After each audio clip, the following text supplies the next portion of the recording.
Our awareness that food and eating are foci of habit, taste, and deep feeling must be as old as those occasions in the history of our species when human beings first saw other humans eating unfamiliar foods. Like languages and all other socially acquired group habits, food systems dramatically demonstrate the infraspecific variability of humankind. It is almost too obvious to dwell on. Humans make food out of just about everything. Different groups eat different foods and in different ways. All feel strongly about what they do eat and don't eat, and about the ways they do so. Of course, food choices are related in some ways to availability, but human beings never eat every edible and available food in their environment. Moreover, their food preferences are close to the center of their self-definition. People who eat strikingly different foods or similar foods in different ways are thought to be strikingly different, sometimes even less human.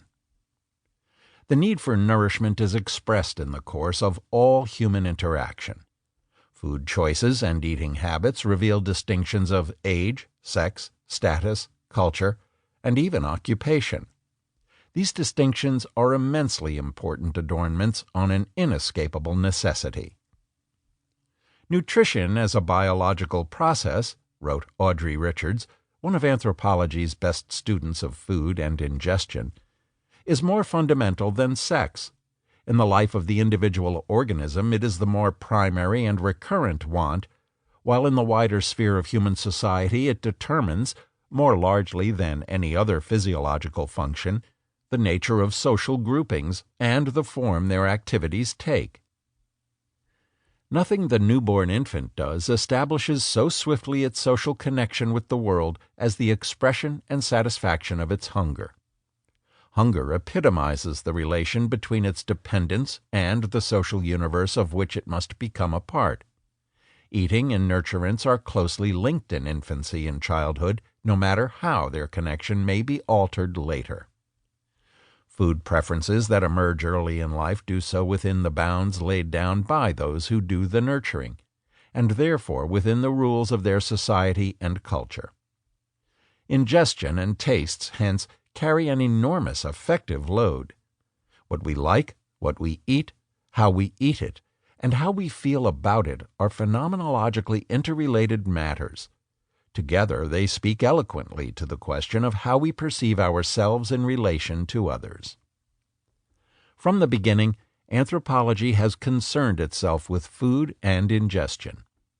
Robertson Smith, a founding father of anthropology, who examined eating together as a special social act, he was interested in the sacrificial meal in connection with which he used the term commensals to describe the relation between gods and human beings, saw the breaking of bread by gods with men as a symbol and a confirmation of fellowship and mutual social obligations.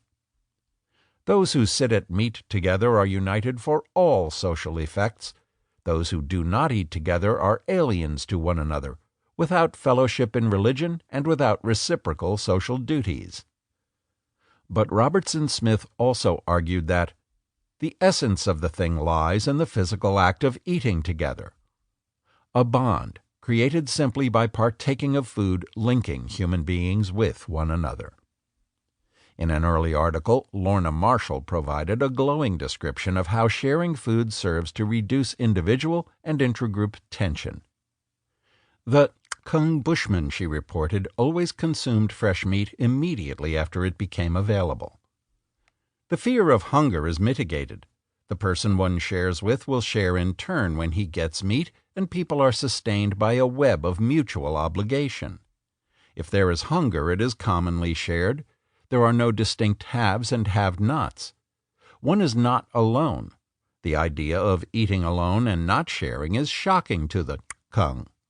It makes them shriek with an uneasy laughter. Lions could do that, they say, not men. Marshall described in detail how 4 hunters who killed an eland, following 10 days of hunting and 3 days of tracking the wounded animal, bestowed the meat upon others, other hunters, the wife of the owner of the arrow that first wounded the prey, the relatives of the arrow's owner, etc. She recorded